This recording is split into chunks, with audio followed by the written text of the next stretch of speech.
ये तो मान्यवर कांशीराम साहब ने भी कहा, अगर संसद में हमारे लोग नहीं है तो सड़कों पे जाम लगा दो, अगर सड़कों पे नहीं है तो संसद में अपने लोगों को भेज दो।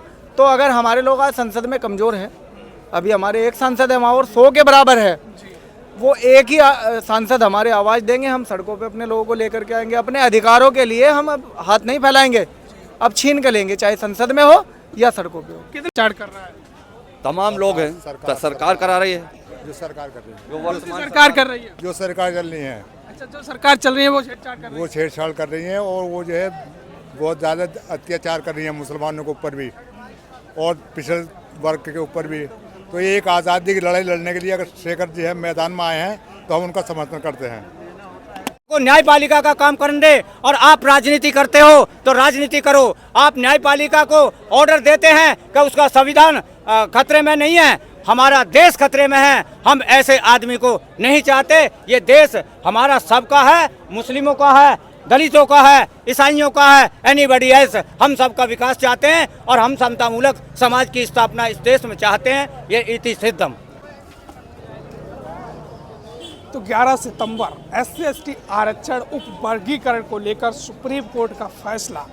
11 सितंबर में भीम आर्मी आज़ाद समाज पार्टी का एक बड़ी महारैली दिल्ली के अंदर। इन लोगों से बातचीत करते हैं कि कहाँ से लोग पहुँचे हैं और क्या कुछ कहते हैं ये लोग। तमाम लोग यहाँ पहुँचे, उनसे हम बातचीत करेंगे और समझेंगे कि कहाँ से लोग आए हैं और क्या क्या है। भाई साहब क्या नाम है? मोहम्मद शहजाद। कहाँ से हैं भाई साहब? हम डिस्ट्रिक्ट बिंदौर धामपुर। अच्छा, धामपुर से आए हैं। किस लिए आए, दिल्ली में आए हो? दिल्ली में चंद्रशेखर भाई के आवास पर आए। अच्छा, तो ये एक यहाँ महारैली हो रही है, वो देखी आप? जी देखिए, क्या समझ पाए उससे? उससे ये समझ पाए तो संविधान को जो खतरा था वो खतरा टल जाएगा अगर ऐसी मेहनत रही तो। दूसरा खतरा जो लोग परेशान है, जिनका जो हक है वो पूरा नहीं मिल पाता उनको, उसकी एक मेहनत चली चंद्रशेखर भाई आज़ाद की, उनको पूरा हक मिल जाए बस। अच्छा, पूरा हक मिल जाए उनको। जी। भाई साहब आप कहाँ से आए? नगीना लोकसभा। नगीना लोकसभा से।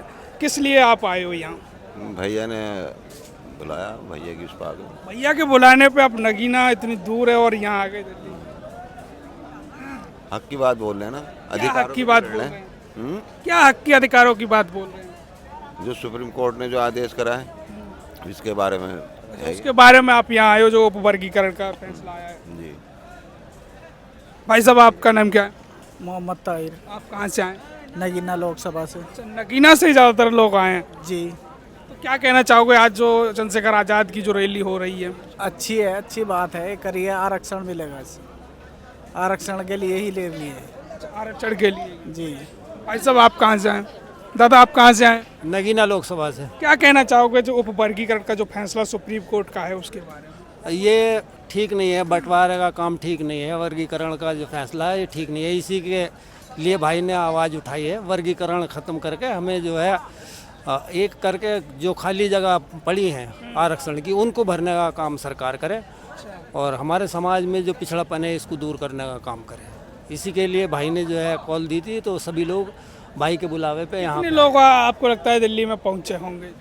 दिल्ली में भाई इस वक्त जो है ये आप देख ही रहे हैं, खचाखच भरा हुआ स्टेडियम है और उसके साथ साथ सड़कों पे लोग लगभग 20,000 के करीब बाहर सड़कों पे खड़े हैं। तो लाखों की संख्या मान है। बहुत बड़ी तादाद में लोग जो है आए हुए हैं। भाई साहब आपका क्या नाम है? मैं अनस मरगूब। कहाँ से आए आप? मैं मेरठ से आया हूँ सर। मेरठ से आए, तो क्या आप दिल्ली में क्यों आए और आरक्षण प्रक्रिया जो उप वर्गीकरण हुआ है वो क्या समझ पाए उसके बारे में? देखो, आरक्षण में जो वर्गीकरण या क्रीमी लेयर का जो मामला है, सुप्रीम कोर्ट, माननीय सुप्रीम कोर्ट के द्वारा ये सोच है, ये सरकार की सोच है, जो इसे बंटवारा करना चाहते हैं शेड्यूल कास्ट में, ओबीसी समाज का आरक्षण छीनना चाहते हैं। बाबा साहब ने जो संविधान दिया था उसको जो एक तरह से लूटने का प्रयास ये लोग मनवादी लोग कर रहे हैं, उसके खिलाफ अगर कोई इस देश में आवाज़ उठा रहा है तो एडवोकेट चंद्रशेखर आज़ाद जी उठा रहे हैं और उसी की आवाज़ को मजबूत करने के लिए इतनी भारी संख्या में यहाँ लोग भाई के आह्वान पर दिल्ली पहुँचे हैं।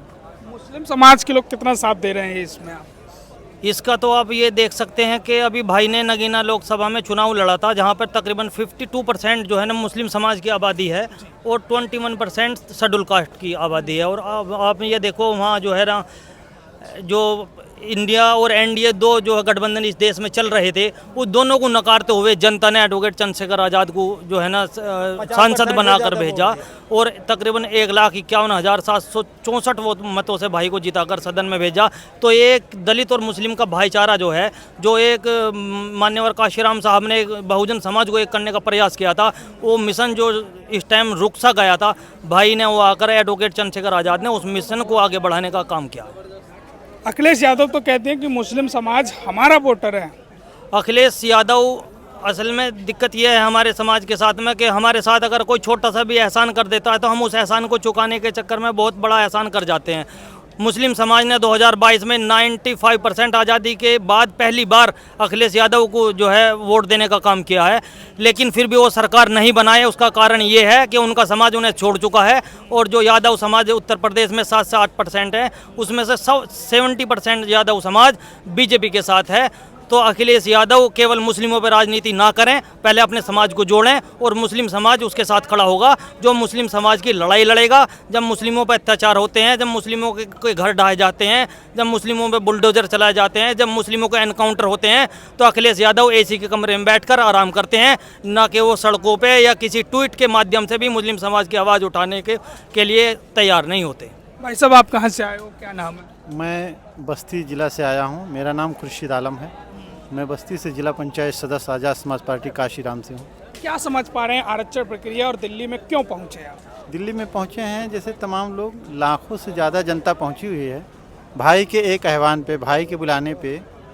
और जैसा कि और ये सत्यता है कि कहीं ना कहीं जब इंसानों को और जब कहीं ना कहीं आरक्षण या हक हुकूक के ख़िलाफ़ ये सरकारें, सुप्रीम कोर्टें जाएंगी और संविधान के ख़िलाफ़ जाएंगी, तो ऐसे ऐसे युवा अपनी जान को हथेली पे रखकर दिल्ली नहीं, आप कहें दुनिया के किसी कोने में जाने के लिए तैयार रहेंगे। दादा, कहाँ से आए हो? हम नगीना लोकसभा से आए। क्यों आए हो दिल्ली में? ये हम आज़ाद समाज पार्टी की बुलाव पर आए हैं और हमारी मांग है कि हमारे इससे जो संविधान है इससे कोई छेड़छाड़ ना हो, हमारे वक्फ बोर्ड से कोई छेड़छाड़ ना की जाए। कौन संविधान और वक्फ बोर्ड से छेड़छाड़ कर रहा है?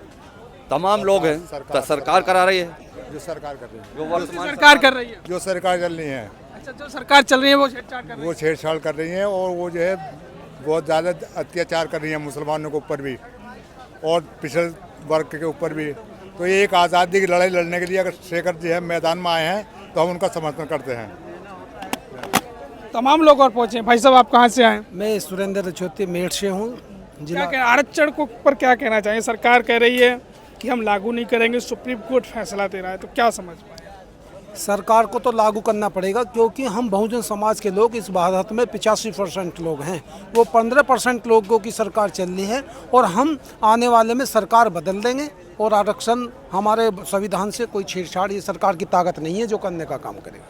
तमाम लोग और पहुंचे हैं। दादा, क्या नाम है? मेरा नाम रामपाल सिंह है। कहाँ से आए? मैं गौतम बुद्ध नगर जिला प्रभारी, मिशन 78 का जिला प्रभारी हूँ। तो मिशन 78 से हो आप, तो क्या कहना चाहोगे आरक्षण को? मैं ये कहना चाहता हूँ आरक्षण के बहाने ये जो है, जैसे कि अप्रैल में माननीय मोदी जी ने एससी एक्ट को ख़त्म किया था और इसी तरीके से अब जो है आरक्षण को जो भारतीय संविधान में हमें बाबा साहब ने दे दिया है उसको कोई नहीं छीन सकता। ये हमारी विचारधारा है और बाबा साहब ने इस देश को बहुत कुछ दिया है। बाबा साहब इस देश को समता मूलक समाज की दिशा में देखना चाहते हैं। जब तक ये देश जातिवाद और धर्मवाद में रहेगा ये देश तरक्की नहीं कर पाएगा। माननीय जब मोदी जी अमेरिका जाते हैं तो वहाँ कहते हैं कि मैं वहाँ से आया हूँ जहाँ बुद्ध की धरती से, मैं वहाँ से आया हूँ जहाँ बाबा साहब भीमराव अंबेडकर पैदा जैसे होते हैं। तो मैं माननीय मोदी जी से पूछना चाहता हूँ, माननीय मोदी जी, बाबा साहब की तस्वीर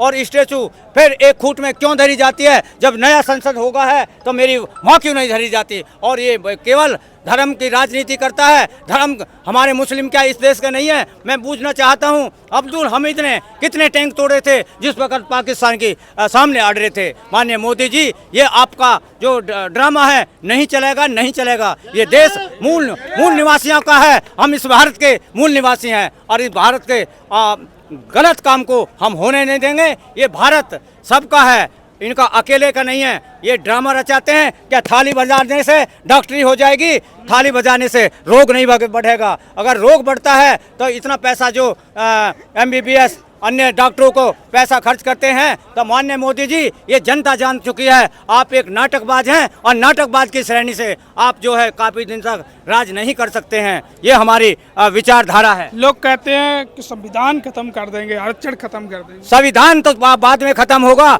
जो 2 अप्रैल है वो उसे ऐसी एक्ट ही खत्म करके दिखाते। माननीय मोदी जी ने स्पेशल रूप से उसको संसद को बुला के और वो पास करके हमारे महामहिम राष्ट्रपति जी को भेजा, और आज हम दावे से कह रहे हैं मीडिया के माध्यम से, मीडिया भी जानती है ये बात, मीडिया जानती है कि ये जो है ये न्यायपालिका को न्यायपालिका का काम करने दे। और आप राजनीति करते हो तो राजनीति करो। आप न्यायपालिका को ऑर्डर देते हैं कि उसका संविधान खतरे में नहीं है, हमारा देश खतरे में है। हम ऐसे आदमी को नहीं चाहते। ये देश हमारा सबका है, मुस्लिमों का है, दलितों का है, ईसाइयों का है, एनीबडी एल्स। हम सबका विकास चाहते हैं और हम समतामूलक समाज की स्थापना इस देश में चाहते हैं। ये इति सिद्धम।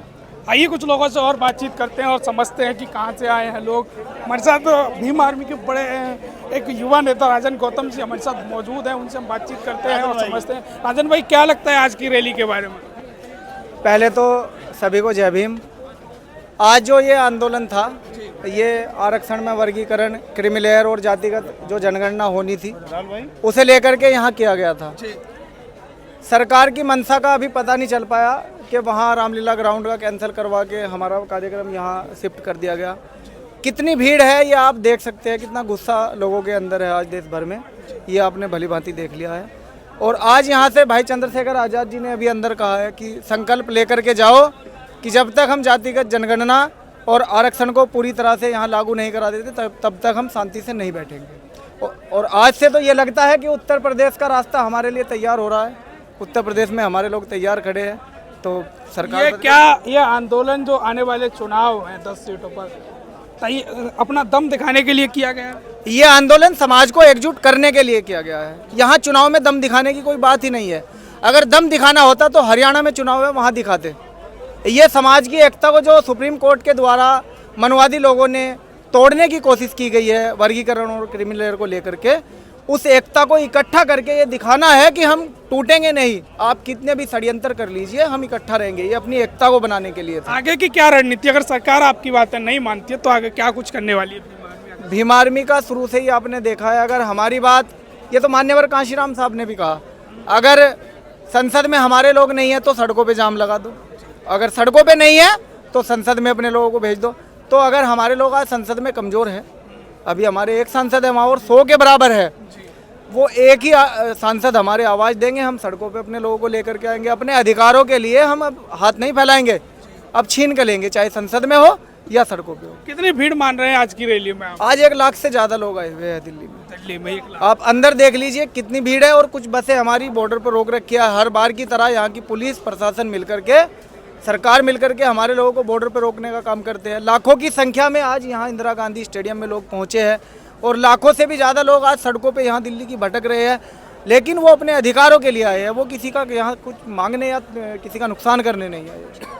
तो ये तमाम नेता मौजूद थे जिन्होंने बताया कि किस प्रकार से यहाँ की रणनीति है। साथ ही इस पूरी खबर के बारे में क्या कुछ राय है, कमेंट करें, वीडियो को ज़्यादा से ज़्यादा शेयर करें, चैनल को सब्सक्राइब करें, पेज को फॉलो करें। बहुत बहुत धन्यवाद।